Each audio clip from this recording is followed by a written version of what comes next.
Most professionals are about to be left behind by AI. We have now started to hear this line repeatedly in different ways. Is it because these folks are not smart? I don't think so, but probably because they're not involved. In pharma, in regulatory, in almost every part of our work. And if you're like me, every conversation you're having, it somewhere touches AI. The reactions are interesting. Some skepticism, which is now tapering, some excitement, and increasingly a sense of frustration. Frustration for the many who are seeing what AI could do, but unfortunately, there is a lot of noise and not enough clarity. That is exactly why I wanted to introduce and invite you on my journey at Prorian, where we track, unpack, and put things back together in a way that's meaningful for regulatory professionals like you and me. And before you think, I'll figure this out on my own, just give me a few minutes. Firstly, this is something that can be optimized collectively rather than individually. Let's begin with a fundamental. If we don't educate ourselves correctly, we could start falling for the view that LLM is beginning to think or even imagine for us, leading to innovation. But that's not quite true. Large language models do not imagine. In our terminology, the method of action for an LLM is predicting the next best word using neural network model. To understand that, there is a lot of educational material, so do check it out. But it does it at such an unprecedented scale that its output becomes useful even for interpretation and ideation. Here's a simple analogy. Let's say a child explains something, a concept, based on limited exposure. An adult with decades of experience explains the same concept with far more depth. To the child, that may feel like an innovation, but it is really accumulated experience. In other words, data points. AI or LLMs work the same way, just at a much larger scale. Now, in regulatory affairs, this distinction is critical. AI can analyze global guidelines, compare regulatory strategies, identify precedents, generate structured documents, and it does this extremely well. But regulatory work is not just about more data, although that is super important.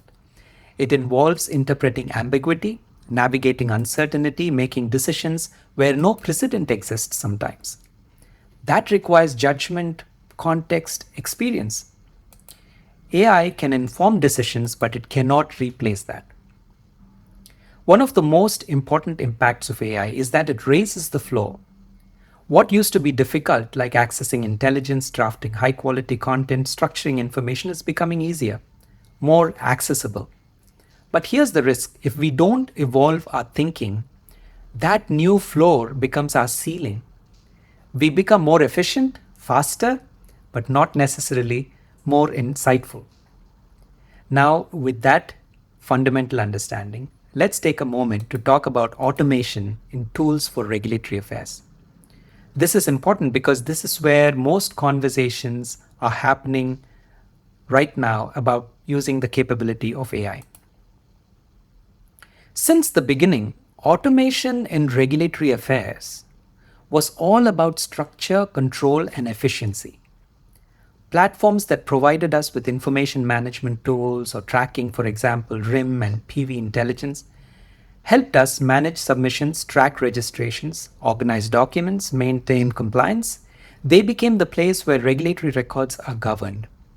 Now, they are largely rule-based. They store information well, they route work well, but consider for a moment, can they help us think through complexity?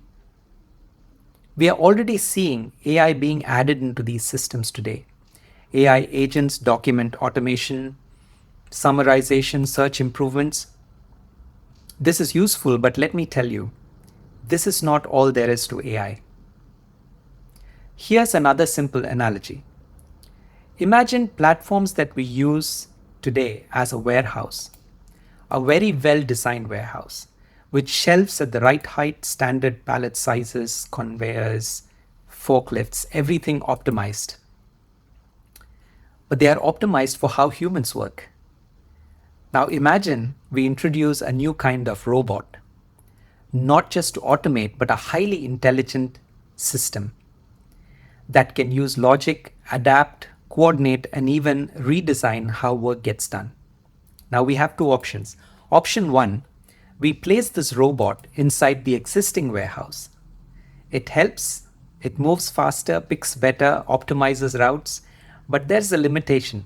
The entire warehouse was designed for humans. So the robot is forced to work within human design constraints. It improves the workflow, but it cannot transform it. Now imagine something different. We give the same robot an open space, we define only the goal, maximize throughput, improve accuracy, reduce time, and we let it figure it out. Now the robot doesn't just work faster, it starts to question, why are shelves arranged this way? Do we need shelves? Can movement be different? Within the right rules and compliance standards, of course. It can redesign the layout, the flow, the tools, even the rules within boundaries over time. It creates something a human could never have designed and continue to improve itself. Now that's the difference. That doesn't just improve workflows, they can reimagine them. Why am I sharing this with you? This is exactly why you matter more than ever. And I'm truly happy if you understood such fundamentals already. But our journey needs to have the right curation. What are the boundaries within which AI can play in existing systems? What are the boundaries within which AI can play in AI native systems? And importantly, how other functions in R&D are deploying AI? Why RA cannot just copy paste the same logic of application in our work?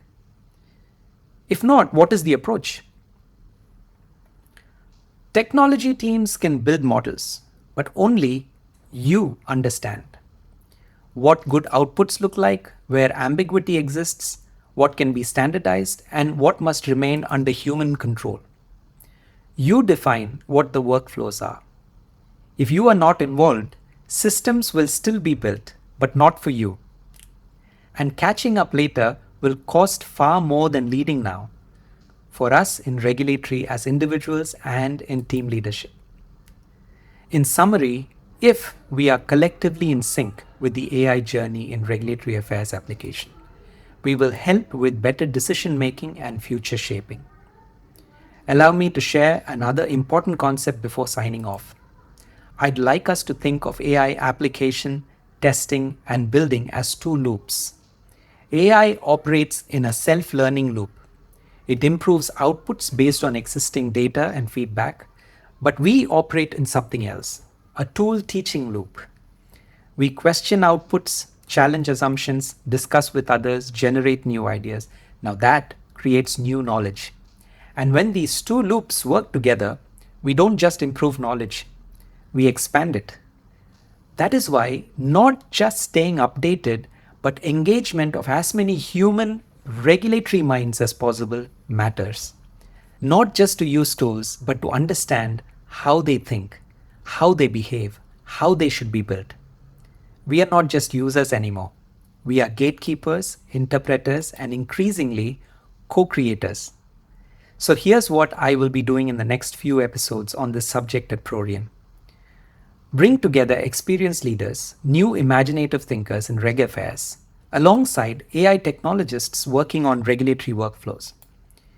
Challenge ideas, refine interpretations, build practical understanding. I believe such discussions will be the basis to create new workflows in a way that helps AI help us to reimagine the future. For both decision makers and specialists, AI will evolve, it will get faster, it will get better, but the real question is, will we? Because in the end, let's remember, AI raises the floor, but human collaboration raises the ceiling. And progress happens when we consciously turn that ceiling into the next floor. See you next time.